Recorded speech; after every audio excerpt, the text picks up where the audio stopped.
સંગઠનો છોડીને એક થવા જઈ રહેલું છે।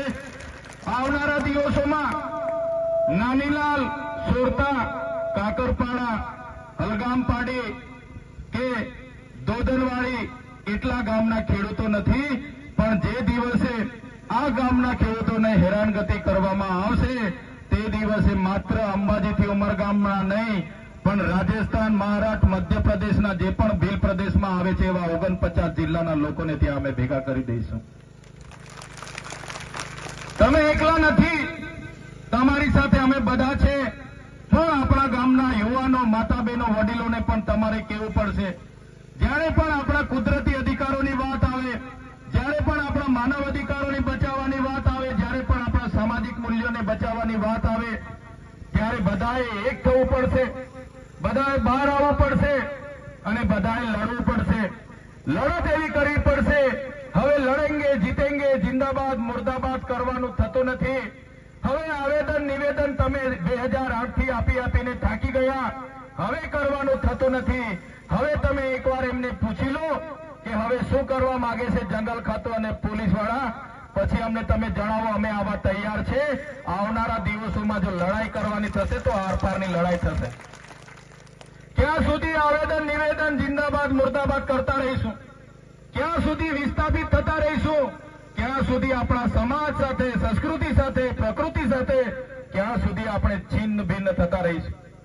આ દેશમાં આઝાદી પછી આટલી ખરાબ કોઈની હાલત હોય એ આપણી છે। આજે 8% દેશમાં આદિવાસી વસે છે, ગુજરાતમાં 15% આદિવાસી વસે છે, પણ જ્યાં નિર્ણાયક ભૂમિકામાં આદિવાસી નથી, ન્યાય પ્રણાલિકામાં આદિવાસી નથી, કોર્પોરેટ જગતમાં આદિવાસી નથી, મેઇન ભૂમિકામાં અધિકારોમાં આદિવાસી નથી, ત્યારે સાથીઓ આપણે જાગવાની જરૂર છે। આ જંગલની જમીન આપણી છે, કોઈ પીછેહટ કરવાની નથી, અમે તમારી સાથે છે। તમામ આગેવાનો તરફથી હું તમને વચન આપું છું કે જ્યારે પણ તમારી લડતની જ્યારે શરૂઆત કરશો ત્યારે અમે કહેજો, અમે બધા જ લોકો પક્ષપાટી બોલીને તમારી સાથે ઉભા રહીશું। તમારે ક્યારેય કોઈની સાથે ડરવાની જરૂર નથી। પણ આપણા નીતિ ઘડનારા લોકોનો ન હોવાના કારણે, મહત્વની ભૂમિકામાં આપણા લોકો ન હોવાના કારણે આજે આ પરિસ્થિતિ આપણી છે। ત્યારે અમે અગાઉ પણ કીધું છે ને આજે પણ કહીએ છીએ, જ્યાં સુધી આદિવાસીઓને પોતાનું સ્વતંત્ર શાસન નહીં મળે, સ્વાયત્ત રાજ નહીં મળે, ત્યાં સુધી આપણે આવી જ રીતના લડવું પડશે, સંઘર્ષ કરવું પડશે, ચાલવાનું છે। ત્યારે સાથીઓ અમે અગાઉ પણ કીધું છે ને અમે પૂરા ગુજરાત, રાજસ્થાન, મહારાષ્ટ્ર અને મધ્યપ્રદેશમાં પણ જઈએ છીએ।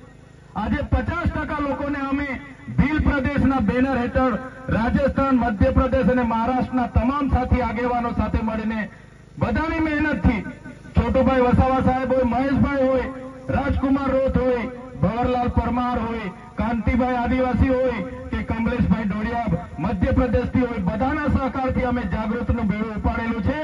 આવનારા દિવસોમાં દેશનું 29મું રાજ્ય ભીલ પ્રદેશ આપણે બનાવવા માટે આગળ આવવું પડશે। આજે 50% લોકો જાગી ગયા છે, પોતાની પાર્ટી, પોતાનું સંગઠન, પોતાનું ધર્મ સંપ્રદાય ઘરે મૂકીને ભીલ પ્રદેશની માંગ સાથે સહમત બન્યા છે।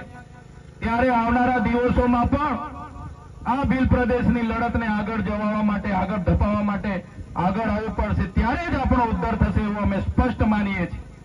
આજે નર્મદા ડેમના પાણીની વાત કરીએ, ઉકાઈ ડેમના પાણીની વાત કરીએ, મોટી મોટી જીઆઈડીસીઓ અને કારખાનાઓને આપવામાં આવે છે। નર્મદા ડેમનું પાણી કચ્છ સુધી લઈ જવામાં આવે છે, 500 કિલોમીટર પાણી લઈ જવામાં આવે છે।